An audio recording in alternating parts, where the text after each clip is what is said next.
السلام علیکم جی۔ عید کا دوسرا دن ہے اور عید کے دوسرے دن جو انسان کی روٹین ہے وہ عید کے پہلے دن سے یکسر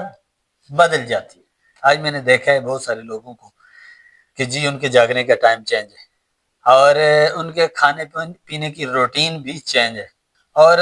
لوگوں نے جمع کیا ہے عید کے پہلے دن کے لیے، لوگوں نے بہت سارا سامان جمع کیا ہے اور پھر اس کو پکایا ہے اور بھر بھر کے رکھا ہے، اور وہ بھرا ہوا سامان ابھی تک پڑا ہوا ہے۔ ٹھیک ہے، جب یہ سامان پڑا ہوتا ہے تو پھر لوگ وہ یوز کرتے ہیں اور اس سے پیٹ کا خراب ہونا اور مختلف امراض کا شکار بھی ہو جاتے ہیں۔ اور فریجوں کے اوپر جو عید کے پہلے دن یا عید کے اگلے دن سے لوڈ پڑتا ہے وہ کافی حد تک کم ہو جاتا ہے، لیکن اس کے باوجود یہ دیکھیں فریج پھر بھی بھرے ہوتے ہیں۔ ٹھیک ہے، کیوں؟ اس لیے کہ یہ جتنے سامان جمع کیے ہوتے ہیں وہ سامان ابھی تک چلے نہیں ہوتے ہیں یا لگے نہیں ہوتے ہیں۔ تو یہ کھانے پینے کا جو سسٹم ہے، جو ترتیب ہے، جو چیزیں ہیں جو بنے ہیں،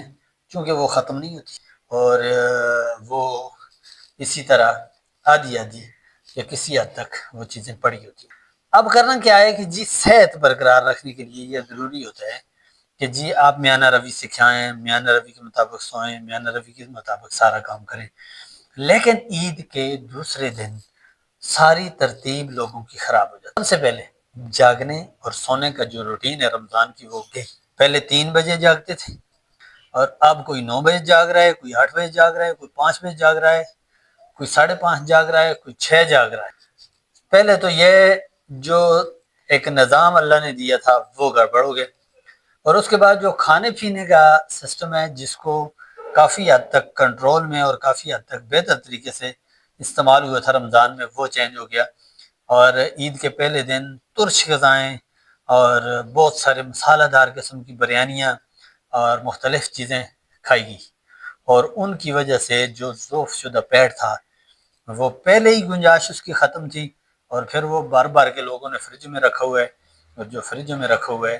تو اس کو استعمال کرنے سے مزید بھی نقصانات ہو سکتے ہیں۔ تیسری چیز یہ ہے کہ جی جو اعمال تھے مختلف، آپ عمل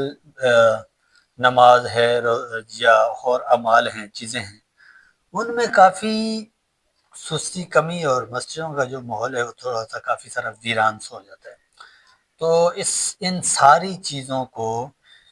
ایک باقاعدہ طور پہ اچھی ترتیب کے ساتھ چلانے کے لیے اور ان سارے اعمال کو اسی طرح بجا لانے کے لیے جس طرح مہینے میں ہم نے ٹریننگ کی تھی، ہم نے ایک وقت لگایا تھا اور ایک کوشش کی تھی، اس کو اسی طرح جاری رکھنے کے لیے ہمیں کوشش کرنی چاہیے۔ اس کے علاوہ جو عید والے دن کافی سارے لوگ ایک دوسرے سے ملتے ہیں اور بڑے اچھا ماحول ہوتا ہے اور اچھا ایک زندگی کا ایک خوشی کا دن ہوتا ہے، اس کو حالانکہ عید تو 3 دن ہوتی ہے لیکن 3 دن تک لوگ یہ نہیں چلاتے ہیں۔ اب دوسرا دن آیا تو کوئی لوگ اپنے کاموں کی طرف چل پڑے ہیں اور کچھ لوگ اپنے سونے جاگنے میں ہیں، اور گھر کے جو لوگ ہوتے ہیں زیادہ تر عورتیں ہوتی ہیں وہ عید کے دن کا جتنا ان کا کام ہوتے ہیں، کپڑے ہیں یا باقی معاملات ہیں، وہ ان کو دھونے اور اپنے کاموں کو ختم کرنے میں صرف کر دیتی ہیں۔ بہرحال اللہ سے دعا ہے کہ اللہ تعالیٰ آپ کا عید کا دوسرا دن، تیسرا دن